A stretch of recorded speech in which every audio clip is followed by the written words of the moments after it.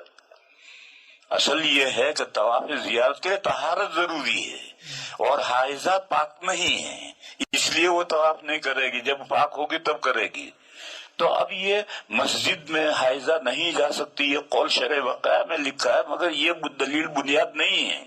اسی طرح سے یہ بنیاد کہ عمل کثیر ہوگا اس لیے نماز قرآن میں دیکھ کر پڑھنے سے نماز فاسد ہو جائے گی، یہ لکھا ہے قول، لیکن یہ بنیاد نہیں ہے۔ اصل بنیاد ہے تلقی من الخارج، اور تلقی من الخارج میں قرآن ہی نہیں ہے، کوئی بھی چیز ہو، اگر آپ خارج میں سے دیکھ کر آپ اس کو زبان سے پڑھ لیں گے تو نماز فاسد ہو جائے گی۔ ایک بات۔ دوسری بات یہ میں کہہ رہا تھا کہ دیکھو تقلید واجب ہے، تقلید فرض ہے، لیکن قرآن میں جو احکام ہوتے ہیں ان کو فرض کہتے ہیں، لیکن جو اس سے نیچے کے احکام ہے اس کے لیے واجب کا لفظ استعمال کرتے ہیں۔ تقلید واجب ہے، اور تقلید کے علاوہ تقلید شخصی بھی واجب ہے، اور یہ دو مسئلے بہت ہلکے پھلکے مسئلے ہیں، کوئی بہت لمبے چوڑے مسئلے نہیں ہیں۔ تقلید کیوں ضروری ہے؟ ایک سوال کا جواب دو، کیا ہر مسلمان اس پوزیشن میں ہے کہ اپنی ہر دینی ضرورت قرآن و حدیث میں سے خود نکال لے اور اس پر عمل کرے؟ جواب دو۔ جواب یہ کہ ایسا ہر مسلمان اس پوزیشن میں نہیں ہوتا۔ سوال یہ تھا کہ کیا ہر مسلمان اس پوزیشن میں ہے، اس حالت میں ہے کہ اپنی ہر دینی ضرورت قرآن و حدیث میں سے خود نکال کر عمل کرے؟ اس پوزیشن نہیں ہے تو پھر کیا کرے گا؟ دین پر عمل کرنا تو ہر مسلمان کو ضرورت ہے، ضروری ہے، تو جب ہر مسلمان اس پوزیشن میں نہیں تو کرے گا کیا؟ یہی ہے کہ جو دین جاننے والے ہیں ان سے پوچھ لیں۔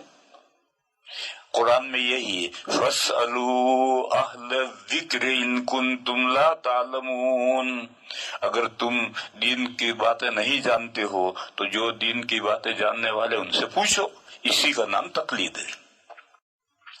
اور یہ عقلی اور بدیہی مسئلہ ہے کہ ہر مسلمان اس پوزیشن میں نہیں ہے کہ وہ اپنے ہر دینی ضرورت قرآن و حدیث میں سے نکال سکے۔ جب نہیں ہے تو پھر کیا کرے گا؟ یہ آیت ہے فَاسْأَلُوا أَهْلَ الذِّكْرِ إِن كُنتُمْ لَا تَعْلَمُونَ، لہذا پوچھ کر عمل کرے گا، اسی کا نام تقلید ہے۔ پھر مسئلہ آئے گا کہ تقلید شخصی کیوں ضروری ہے؟ بھئی جو بھی دین جاننے والا ہے اس سے پوچھے۔ صحابہ کے دور تک تقلید شخصی نہیں تھی، تقلید شخصی صحابہ کے بعد تابعین کے زمانے سے شروع ہوئی۔ سب سے پہلے دو فکر بنے، حجازی فکر اور عراقی فکر، اور پھر حجازی فکر میں سے مالکی بنے، شافعی بنے، حنبلی بنے۔ صحابہ کے زمانے میں تو جو بھی دین جاننے والا ہے اس کو ملتے تھے، اسے مسئلہ پوچھتے تھے، وہ بتاتا تھا، اس پر عمل کرتے تھے۔ اب معین شخص یعنی اسکول آف تھاٹ، ایک معین مکتب فکر کی فالو کرنا، پیروی کرنا ضروری ہے۔ ایسا کیوں؟ جو کوئی بھی دین جاننے والے سے پوچھ کر عمل کر رہا تو کیا حرج ہے؟ وہ بھی بہت موٹا سیمپل مسئلہ ہے، موٹا واضح۔ وہ یہ ہے کہ دین کا کیا مقصد ہے؟ جو اللہ نے دین نازل کیا ہے اور ان سے کہا کہ میرے اس دین کو قبول کرو، ایمان لاؤ اور اس دین پر عمل کرو، تو اس دین کا کیا مقصد ہے؟ اس دین کا مقصد ہے تدین، دیندار ہونا۔ اب اگر آپ معین مکتب فکر کی تقلید کو ضروری نہیں کریں گے کہ جہاں تیرا الو سیدھا ہو جائے وہاں سے مسئلہ پوچھا، بیوی کو 3 طلاقیں دے دی غصے میں، اور جب کہا کہ 3 ہو گئی تو غیر مقلد مفتی کے پاس گیا، اس نے کہا یہ ہوئی یا نہیں ہوئی، ادھر سے مسئلہ پوچھ کر اپنا الو سیدھا کر لیا۔ تو اگر آپ کوئی معین کھوٹے کے ساتھ نہیں باندھو گے تو تدین مسلمانوں میں باقی نہیں رہے گا، تشاہی شروع ہو جائے گی، تشاہی، من مانی، جو جی چاہے گا اسی کو دن بنا لے گا جو جی چاہے۔ ایک قصہ مجھے یاد آیا، ہارون رشید رحمت اللہ علیہ کے زمانے میں، یہ بہت اچھا بادشاہ تھا ہارون رشید، اس کے زمانے میں ایک بندہ، ایک بڑا شخص، بڑا آدمی ایک کتاب لکھ کر لایا۔ اس زمانے میں کتابیں جب بڑی انوکھی کتابیں، بڑی کتاب لکھتے تھے تو بادشاہ کو پیش کرتے تھے، بڑا انعام ملتا تھا۔ تو بادشاہ کو جا کر پیش کی تو بادشاہ نے پوچھا بھئی تیری کتاب میں تو نے کیا لکھا ہے؟ تو اس نے کہا کہ میں نے اپنی کتاب میں ہر چیز کو جائز کیا ہے، اور میں نے فقہا کے جو اقوال ہیں، زنا فلاں فقی کے قول سے جائز ہے، اور سٹا فلاں فقی کے قول سے جائز ہے، چوری فلاں فقی کے اس قول سے جائز ہے، کیونکہ فقہا 4 نہیں ہیں، فقہا تو 40 ہیں، اور 25 مجتہدین کے نام ترمذی شریف میں ہیں۔ تو 25 بھی نہیں ہے، 25 نہیں 30 مجتہدین کے نام ہے ترمذی شریف میں۔ تو ائمہ تو 4 نہیں 40 ہیں۔ بس کسی کا قول ڈھونڈو گے تو ہر چیز کوئی نہ کوئی کسی چیز کو جائز کہنے والا مل جائے گا۔ تو میں نے کہا، اس نے کہا کہ میں نے فقہا کے اقوال سے ہر ناجائز چیز کو جائز ثابت کیا ہے۔ بادشاہ نے کہا اچھا۔ ایک آدمی سے کہا کتاب لے، اور لے کر اس کے سر پہ بجا، اتنا بجا کہ یہ ریزہ ریزہ چورا چورا ہو جائے۔ وہ بڑی بہترین جلد بنا کر لایا تھا بادشاہ کو پیش کرنے کے لیے، اس نے لے کر مارنا شروع کیا، ریزہ ریزہ ہو گیا، کہا تیرا یہی انعام ہے۔ تو میرے بھائیوں، اگر ایک کھوٹے سے نہیں باندھا جائے گا تو پھر یہ صورتحال پیش آئے گی، تشہیر شروع ہو جائے گی۔ آج کل AKDVوں کا دور چل رہا ہے، آج کل اجتماعات ہو رہے ہیں، اور آج کل کوشش کر رہے ہیں کہ کسی بھی فقی کا کوئی قول مل جائے تو اس کو لے کر کے چیز کو جائز کر دو، حلال کر دو۔ ایسا کرنے جاؤ گے تو پھر سارے دین کا کبڑا ہو جائے گا، تشہیر شروع ہو جائے گی، تدین باقی نہیں رہے گا۔ اس لیے میرے بھائیوں، اس مسئلے کو سمجھو کہ تقلید بھی واجب ہے اور شخصی تقلید بھی واجب ہے۔ اور تقلید کے معنی کیا ہے؟ تقلید کے معنی غلط فہمی پیدا کی ہے۔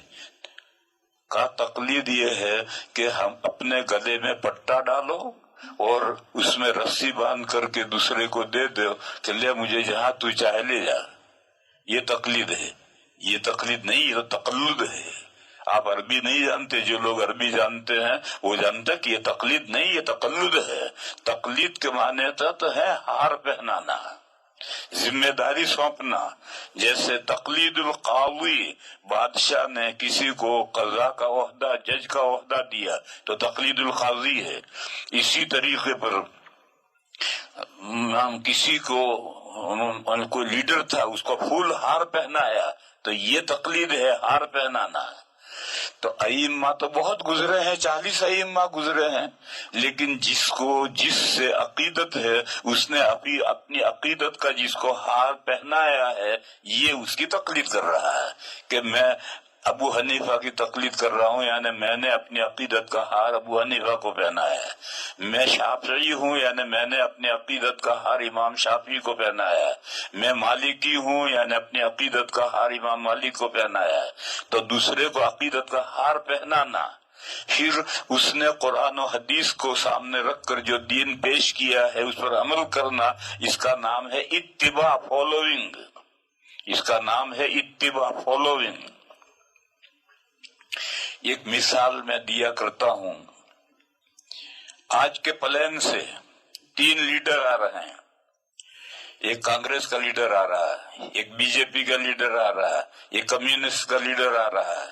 تو تینوں پارٹیوں کے ورکر پھول ہار لے کر کے ایئرپورٹ پر پہنچے ہیں ویلکم کرنے کے لیے، استقبال کرنے کے لیے۔ پلین لینڈ ہوا، لوگ پیسنجر اتر کر آنے لگے۔ سب سے پہلے کانگریس کا لیڈر سب سے آگے آ رہا ہے، تو یہ جو واحد مجمع کھڑا ہے اس میں جو کانگریس کے ورکر ہیں وہ ان میں ہلچل پیدا ہوگی اور وہ اچھلیں گے کودیں گے اور نعرے لگانے شروع کریں گے، مرحبا مرد حیا ویلکم۔ پھر جب وہ امیگریشن سے گزر کر آئے گا تو یہ جو ورکر ہیں یہ سب مالائیں ہار پہنائیں گے، پھر وہ جب چلے گا تو اس کے پیچھے پیچھے یہ چلیں گے، یہ جو مالائیں پہنائی یہ تقلید ہے، اور پھر جو یہ چلا اس کے پیچھے جا رہے ہیں یہ اتباع ہے، یہ فالوئنگ ہے، اور دوسرے دو پارٹیوں کے ورکر کھڑے رہیں گے۔ پھر بی جے پی کا لیڈر نظر آیا تو اس کے ورکر اچھلیں گے کودیں گے، اور جب وہ آئے گا تو اس کے ساتھ بھی یہی عمل کریں گے۔ پھر کمیونسٹ والے چپ چاپ کھڑے ہیں، جب ان کا آخر میں ان کا لیڈر آئے گا تو وہ یہی اچھلیں گے کودیں گے اور وہ بھی یہی کریں گے۔ ٹھیک یہ مثال ہے مختلف عوارض سے۔ مختلف عوارض ایک مثلا ہندوستان کا رہنے والا ہے تو اب ہندوستان میں جن اساتذہ سے پڑھا ہے وہ سب حنفی ہیں، تو اب طالب علم جو ہے وہ امام ابو حنیفہ کا ہی معتقد ہوگا، اور کیرالہ میں جو طالب علم پڑھا ہے تو وہاں اساتذہ شافعی ہیں تو ہر طالب علم امام شافعی کا معتقد ہوگا، اور سوڈان میں جو پڑھا ہے وہ امام مالک علیہ الرحمہ کے اساتذہ سے پڑھا ہے تو ان کا معتقد ہو، سعودیہ میں پڑھا ہے تو امام احمد کے اساتذہ سے پڑھا ہے۔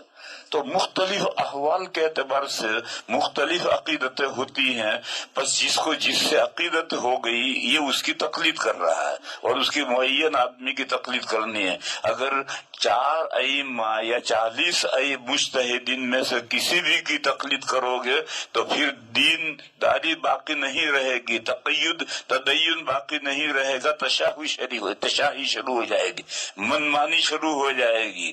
اس لیے تقلید بھی ضروری ہے اور تقلید شخصی بھی ضروری ہے، ایک بات۔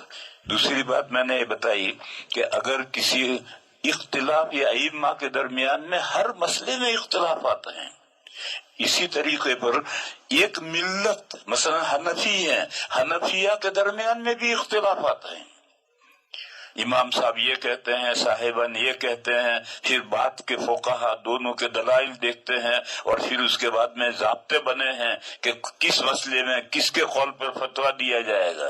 لہذا اگر ایک ملت کے علماء کے درمیان میں اختلاف ہو جائیں تو پھر ان کے دلائل دیکھ کر کے کتابوں میں، فقہ کی کتابوں میں جس امام کے قول کو مفتہ بھی قرار دیا گیا اس پر عمل کرنا ہے۔ تقلید شخصی میں یہ ضروری ہے کہ صاحبین کہتے ہیں کہ قرآن میں دیکھ کر پڑھ سکتے ہیں، لہذا اس قول کو لے لیں، نہیں اس پہ نہیں لے سکتے، اس لیے کہ فقہ حنفی میں فتویٰ صاحبین کے قول پر نہیں ہے، امام اعظم کے قول پر ہے۔ اور اگر اس کا الٹا ہو، مثلاً ہمارے پاس زمین ہے، ہم زمین بٹائی پر دے سکتے ہیں، نہیں کسی کو زمین دی کہ تو بولے آدھا تیرا آدھا میرا، ایسا بٹائی پر دے سکتے نہیں دے سکتے۔ امام اعظم اور امام شافعی رحمہم اللہ کہتے مزارعت جائز نہیں، اور امام اعظم کے شاگرد صاحبین اور امام شافعی کے شاگرد کہتے مزارعت جائز ہے، اور ہمارے یہاں فتویٰ صاحبین کے قول پر ہے، امام اعظم کے قول پر نہیں ہے۔ تو امام اعظم کا قول ہے مگر فتویٰ اس پر نہیں، صاحبین کے قول پر ہے، لہذا صاحبین کے قول پر عمل ہوگا۔ اور یہ مسئلہ کہ قرآن دیکھ کر پڑھ سکتے ہیں یا نہیں، اس میں صاحبین کا قول ہے مگر فتویٰ اس پر نہیں ہے، امام اعظم کے قول پر فتویٰ ہے، لہذا عمل اس پر ہوگا۔ تو اگر ایک ملت میں اختلاف ہو جائے تو پھر اس کے دلائل کو تول کر کے جو بڑے حضرات ہیں، اصحاب ترجیح ہیں، اصحاب تخریج ہیں، وہ طے کرتے ہیں کہ فتویٰ کس قول پر ہے۔ اور نیچے آؤ، اگر مفتیوں کے درمیان میں اختلاف ہو جائے، ایک ملت کے مفتی ہیں، مثلا ہم دیوبندی ہیں، مظاہر العلوم بھی دیوبندی ہیں، ندوہ بھی دیوبندی ہیں، پاکستان بھی دیوبندی ہے، بنگلہ دیش بھی دیوبندی ہے، ہندوستان بھی دیوبندی ہے، اور طرح طرح کے دارالفتہ ہیں۔ ان دارالفتہ میں اگر اختلاف ہو جائے تو پھر اپنے تھیو کو پکڑو، اپنے مرکز کو پکڑو، اگر تم دیوبندی ہو تو اب دیوبند کو پکڑو، وہاں کا جو فتویٰ ہے اس پر عمل کرو، اس کے علاوہ اور کوئی راستہ نہیں ہے۔ کیونکہ دارالفتاؤں میں بھی اختلاف ہو سکتا ہے، اور آج کل تو کتنے ہی مسئلے ہیں جن میں اختلافات ہو رہے ہیں۔ مثلا یہی مسئلہ کہ کورونا میں ایک آدمی مر گیا، پولیس نے اس کو پلاسٹک میں پیک کر کے دیا اور کہا کہ کھول نہیں سکتے، اسی حال میں اس کو دفن کرو لے جا کر کے۔ اب اس کو غسل کیسے دینا ہے، تیمم کرے تو تیمم بھی ڈائریکٹ بدن پر ہے، یہ تو پلاسٹک میں پیک ہے۔ اب اس میں کئی فتوے ہیں، کوئی کچھ فتوا دے رہا، کوئی کچھ فتوا دے رہا، کوئی کچھ فتوا دے رہا۔ اس سلسلے میں آپ کا مرکز یعنی دارالعلوم دیوبند جو فتوا دے رہا ہے اس کو مضبوطی سے پکڑو۔ یا دوسری میں مثال دوں، حضرت مولانا الیاس صاحب رحمت اللہ علیہ کے زمانے میں یہ سوال انہوں نے کیا تھا کہ عورتوں کا جماعت میں، تبلیغی جماعت میں نکلنا جائز ہے یا نہیں، تو دارالعلوم دیوبند کے جو سب سے بڑے مفتی تھے اور مظاہر العلوم کے جو سب سے بڑے مفتی تھے، ان دونوں نے فتویٰ دیا تھا کہ عورتوں کا تبلیغ جماعت میں نکلنا جائز نہیں۔ مگر اب مرکز نظام الدین فتویٰ دینے لگا اور فتویٰ نہیں عمل کرنے لگا، عورتوں کو جماعت میں سے نکالنے لگا۔ اب ایک یوں کہہ رہا ہے، ایک یوں کہہ رہا ہے۔ اب ایسا جب اختلاف ہو جائے تو اگر آپ دیوبندی ہیں تو اب دیوبند جو مرکز کا فتویٰ ہے اس فتوے پر عمل کرنا ہے، اس کو مضبوط پکڑنا ہے۔ اور میں نے ایک فتوے میں یہ بات لکھی ہے، کانپور سے ایک سوال آیا تھا، اس میں لکھا تھا کہ ملت کا ایک مرکز چاہیے، اگر ملت کے دو مرکز ہوں گے تو پھر وہ ایک ملت نہیں رہے گی، وہ ملت تقسیم ہو جائے گی۔ لہذا یہ اصول میں نے بتلا دیا کہ تقلید ضروری ہے، تقلید شخصی ضروری ہے، اور تقلید کے معنی ہے جس کو آپ کو جس مجتہد سے عقیدت ہے اس کے اقوال کو لو۔ پھر اس ملت میں حنفیت میں اگر مختلف اقوال ہوں تو پھر بعد کے فقہا جو فتوے کے لیے قول طے کرے اسے لو۔ پھر اگر ایک ملت کے ماننے والے دارالفتاؤں میں اختلاف ہو جائے تو پھر آپ کے مرکز کا جو فتویٰ ہے اسے لو۔ میں ایک مثال دوں، آج کل یہ مسئلہ چھڑ گیا ہے کہ مینا مکے کا جز ہے یا مستقل ہے۔ ایک فتویٰ یہ چل رہا ہے ہمارے دارالفتاؤں کا کہ مینا جو ہے مکہ کا جز ہو گیا ہے اور مکہ میں داخل ہے، لیکن دارالعلوم دیوبند کا فتویٰ یہ کہ نہیں، مینا مستقل حیثیت ہے، وہ مکے کا جز نہیں ہے۔ اسی سال کا قصہ ہے، حج کے دنوں میں ایک مینا سے ایک فون آیا، عرفہ کا دن تو جمعہ کا نہیں تھا، اس کے بعد جمعہ آیا تھا، مینا کے دنوں میں جمعہ آیا تھا، تو ایک فون آیا، مینا سے فون آیا کہ ہم یہاں مینا میں ظہر پڑھیں یا جمعہ پڑھیں۔ تو میں نے اس سے کہا جا مسجد خیف میں جا کر دیکھ وہاں کیا ہو رہا ہے، وہاں جو پڑھا جا رہا ہے تم بھی خیموں کے اندر بھی وہی پڑھو۔ مسجد خیف مینا میں مسجد ہے، وہاں جمعہ پڑھا جا رہا ہے یا ظہر پڑھی جا رہی ہے، جا کے دیکھ، جو وہاں ہو رہا ہے وہی تم پڑھو۔ پھر اس کا جواب نہیں آیا، پھر اسے جا کے دیکھا، نہیں دیکھا کیا ہوا، کوئی جواب نہیں آیا۔ لیکن جب حاجی آئے تو دارالعلوم دیوبند کے ایک مفتی صاحب تھے، وہ بھی حج میں گئے ہوئے تھے، تو میں نے ان سے پوچھا کہ بھئی مینا کے دنوں میں جو جمعہ آیا تھا تو مسجد خیف میں کیا پڑھا گیا، تو ان کا ظہر پڑھی گئی۔ گویا وہاں یہ مسئلہ طے ہے کہ مینا مکہ کا جز نہیں ہے، اگر مکہ کا جز ہے تو وہاں مینا جمعہ پڑھنا چاہیے، جمعہ نہیں پڑھا گیا، ظہر پڑھی گئی۔ تو اب ایک فتویٰ یہ ہے کہ مینا مستقل ہے، دارالعلوم دیوبند کا فتویٰ یہ ہے، اور ایک فتویٰ یہ ہے کہ مینا مکہ کا جز ہے۔ ایسا جب ایک ملت کے دارالفتاؤں میں اختلاف ہو جائے تو پھر ایسی صورت میں اصلاً طریقہ یہ ہے کہ آپ اپنے مرکز کو پکڑیں، اور آپ کو بحث کرنی ہو تو اپنے مرکز کے مفتیوں سے بحث کریں، لیکن عمل کرنا ہے اپنے مرکز کے فتویٰ جو ہے اسی فتوے پر عمل کرنا ہے۔ مظاہر العلوم ایک مستقل ادارہ ہے لیکن وہ دیوبندی ہے، چنانچہ وہ کبھی دارالعلوم سے اس کا کبھی اختلاف نہیں ہوتا ہے، اگر تھوڑا بہت اختلاف ہوتا ہے تو پھر رجوع بھی کر لیتے ہیں۔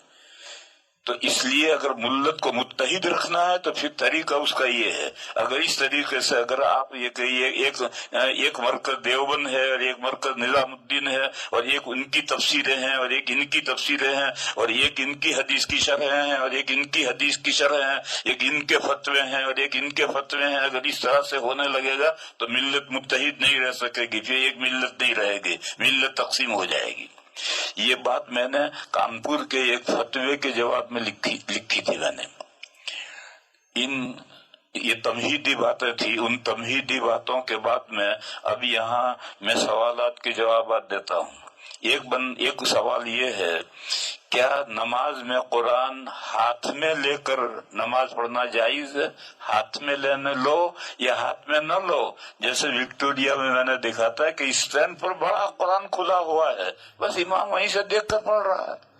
اس کی دوسری شکل یہ ہے کہ اسکرین چل رہی ہے، امام کے سامنے اسکرین چل رہی ہے اور وہ پڑھ رہا ہے اور پھر اسکرین جاتی ہے پڑھ رہا ہے. ہاتھ میں لینا تو کوئی ضروری نہیں، قرآن میں دیکھ کر پڑھ رہا ہے تو نماز نہیں ہوگی. نماز میں قرآن دیکھ کر پڑھنے کے عدم جواز پر علماء احناف اکثر دو دلیلیں پیش کرتے ہیں. نہیں کرتے، کتابوں میں دو دلیلیں لکھی، علماء نہیں پیش کرتے. دو دلیلیں کتابوں میں لکھی ہیں، اور وہ کتابوں میں جو لکھی ہیں دو باتیں ان میں سے ایک صحیح ایک صحیح نہیں ہے. جیسے میں نے کہا کہ طواف زیارت حائضہ نہیں کر سکتی، اس کے لیے شرح وقائع میں جو وجہ لکھی ہے وہ صحیح نہیں ہے، اس کی وجہ دوسری ہے. عمل کثیر تلقی من الخارج، جہاں تک بات عمل کثیر کی ہے تو صحیح بخاری میں حدیث نمبر کے مطابق حضور کا اپنے نواسی امام کو، یہاں رکو پھر ایک بات اور سمجھاؤں. حدیث اور سنت ایک نہیں ہے، حدیث اور سنت ایک نہیں ہے. حدیث الگ ہے، سنت الگ ہے، لیکن بالکل الگ نہیں ہے، تباین کی نسبت نہیں ہے. حدیث چار چیزوں کا نام ہے: نبی پاک صلی اللہ علیہ وسلم کا ارشاد، نبی پاک صلی اللہ علیہ وسلم کا عمل، نبی پاک صلی اللہ علیہ وسلم کے سامنے مومن نے ایک کام کیا، حضور نے اس کو برقرار رکھا، اس کو نکیر نہیں کی، تقریر.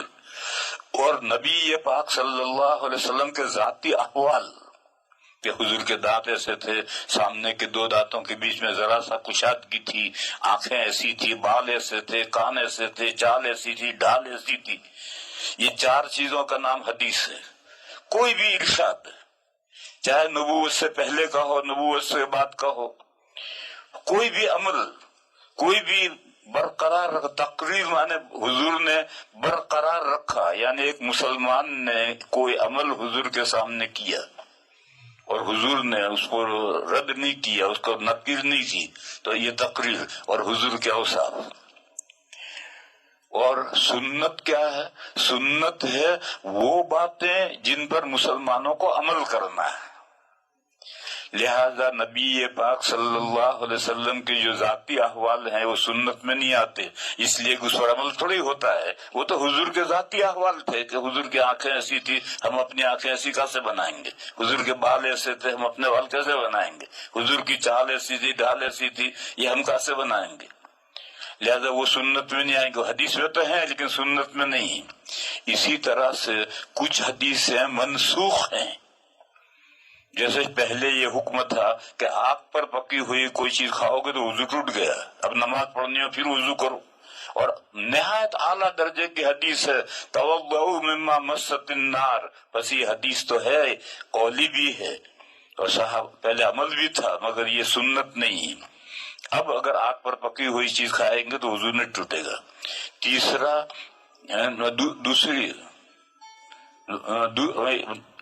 تو ایک تو وہ باتیں جو منسوخ ہو گئی وہ حدیثیں ہیں. جیسے پہلے یہ حکم تھا کہ میاں بیوی ایک دوسرے سے ملیں تو فارغ ہوں گے تب غسل واجب ہوگا، اور اگر فارغ ہونے سے پہلے میاں بیوی جدا ہو جائے تو غسل واجب نہیں ہے. اب یہ حکم نہیں ہے، اب دوسرا حکم ہے ملتے ہی غسل واجب. بس یہ سنت ہے. اذا التقى الختانان یہ سنت ہے، اور الماء من الماء یہ حدیث ہے، سنت نہیں. تو جو باتیں منسوخ ہو گئی وہ حدیثیں ہیں، سنت نہیں ہے. اور جو باتیں نبی پاک صلی اللہ علیہ وسلم کے ساتھ خاص ہیں، جیسے یہی حضور کے ذاتی احوال، یا ذاتی احوال کے علاوہ حضور کے لیے 4 سے زیادہ نکاح جائز تھے، اور یہ مسئلہ قرآن میں ہے۔ تو یہ جو حضور کے لیے جو 4 سے زیادہ نکاح جائز تھے، یہ حضور کے نکاح میں 9 بیویاں اکٹھا ہوئی ہیں، یہ حدیث ہے، لیکن یہ سنت نہیں ہے، امت کے لیے یہ طریقہ نہیں ہے۔ اور تیسری چیز ہے وہ کام جو حضور نے کسی مسئلے کی وضاحت کے لیے کیے ہیں، وہ حدیثیں ہیں اور مسئلے کی وضاحت اس سے ہوگی، لیکن وہ سنت نہیں۔ اس کی بہت مثالیں، 2 واقعے ہیں۔ ایک واقعے میں نبی پاک صلی اللہ علیہ وسلم اپنی بیوی حضرت عائشہ کے ساتھ لیٹے ہوئے تھے، یا حضرت ام سلمہ کے ساتھ لیٹے ہوئے تھے، اور رات کا آدھی رات کے بیچ میں دونوں بیویوں کو ماہواری منتھلی پیریڈ شروع ہو گیا۔ تو اس زمانے میں چراغ تو جلتے نہیں تھے، بتیاں تو تھی نہیں، ویسے ہی کام چلتا تھا۔ تو وہ بستر میں سے نکل کر کے اپنے ماہواری کے کپڑے باندھنے لگی، تو حضور کی آنکھ کھل گئی۔ تو حضور نے فرمایا کہ ماہواری آ گئی؟ انہوں نے کہا جی۔ تو حضور نے فرمایا لنگی بات کر کے میرے ساتھ آ کر لیٹ جاؤ، کیونکہ اب آدھی رات ہے، آدھی رات میں دوسرا بستر کرنا مشکل ہے، ورنہ ماہواری کے ایام میں بیویاں حضور کے ساتھ نہیں لیٹتی تھی۔ ابو داؤد شریف میں حضرت عائشہ کی حدیث ہے کہ جب ہمیں منتھلی پیریڈ آتا تھا تو ہم حضور کی چائے پائی سے اتر کر نیچے چٹائی پر لیٹتے تھے۔ یہ سنت ہے کہ منتھلی پیریڈ کے زمانے میں ڈبل بیڈ پر میاں بیوی ایک ساتھ نہ لیٹے ہیں، ایک شوہر الگ لیٹے، بیوی الگ لیٹے، یہ سنت ہے۔ اور یہ جو حضور نے فرمایا کہ میرے ساتھ آ کر لیٹ جاؤ، اب اس میں لنگی تو باندھ رکھی ہے اور اوپر کا بدن کھلا ہے، تو اوپر کا بدن لگے گا۔ یہ قرآن کریم کی آیت ہے کہ ماہواری کے زمین میں لا تقربوہن حتی یطہرن، حائضہ عورت کے قریب مت جاؤ یہاں تک کہ وہ پاک ہو جائے۔ تو کتنا قریب جا سکتے ہیں؟ اس حدیث نے اس کی وضاحت کی کہ ناف سے گھٹنے کے نیچے تک کے بدن کو کپڑے کی آڑ کے بغیر ہاتھ بھی نہیں لگا سکتے، اور باقی بدن کپڑے کے آڑ کے بغیر بھی لگ سکتا ہے۔ اتنا نزدیک جانا جائز ہے، اتنا نزدیک جانا جائز نہیں۔ بس یہ جو حضور کا لٹانا ہے یہ حدیث ہے، اور دلیل اس کی یہ ہے کہ حضرت عائشہ صدیقہ رضی اللہ تعالی عنہ نے حضور کا یہ عمل بیان کر کے ساتھ میں یہ فرمایا کہ ایکم یملک عربہ، تم میں کون ہے جو اپنے حاجت پر کنٹرول کر سکے جتنا حضور کنٹرول کر سکتے ہیں؟ یعنی یہ تمہارے عمل کرنے کے لیے نہیں ہے، یہ تو مسئلے کی وضاحت کے لیے۔ ایسی میں ایک مثال دوں۔ ایک مرتبہ نبی پاک صلی اللہ علیہ وسلم اپنی نواسی حضرت امامہ کو لے کر کے آئے اور گود میں کندھے پر بٹھا کر کے حضور نے نماز پڑھائی۔ جب رکوع کا وقت آتا تھا تو بچی کو نیچے بٹھا دیتے تھے اور رکوع سجدہ کر کے اگلی رکعت میں پھر کندھے پر بٹھا لیتے تھے، پوری نماز اسی طرح پڑھائی۔ یہ حدیث ہے، یہ سنت نہیں ہے، یہ حدیث ہے، یہ سنت نہیں ہے۔ کیا حضور کے 9 گھر تھے، ان 9 گھروں میں اس بچی کو 5 منٹ کے لیے کوئی رکھنے والا نہیں تھا؟ اور مدینہ تو سارے شمع کے پروانے تھے، تو کیا مدینہ میں اس بچی کو کوئی رکھنے والا نہیں تھا؟ پھر حضور بچی کو لے کر آ کر جو نماز پڑھا رہے ہیں، کیوں؟ مسئلے کی وضاحت کے لیے۔ بعض مرتبہ ایسا ہوتا ہے کہ ایسی جگہ پر آدمی ہوتا ہے کہ چور اچکوں کا خطرہ ہوتا ہے یا درندے کا خطرہ ہوتا ہے، اور بچہ ہے اس کو بٹھا کر رکھا تو کوئی چور اچک کے لے جائیں گے، تو ایسی موقع پر بچے کو اٹھا کر کے نماز پڑھو، نماز قضا نہیں کرنی۔ کبھی ایسا ہوتا ہے کہ گھر میں عورت اکیلی ہے، بچہ بدک گیا ہے اور وہ ماں سے روتا ہے، الگ کرتی ہے تو روتی ہے، تو پھر ایسی صورت میں کیا کرے گی؟ ماں اس کو اٹھا کر نماز پڑھے گی۔ وہ بچے کے بدن پر ناپاکی نہیں ہونی چاہیے۔ آج کل وہ باندھتے ہیں وہ چھوٹے چھوٹے بچوں کو، کیا ڈائپر سے باندھتے ہیں، اس میں اگر بچے نے پیشاب یا پخانہ کر رکھا ہے اس کو اٹھائے گا تو پھر نماز نہیں ہوگی۔ اگر بچے کے بدن پر ناپاکی نہیں ہے تو بچے کو اٹھا کر ماں نماز پڑھے گی، نماز قضا نہیں کرے گی۔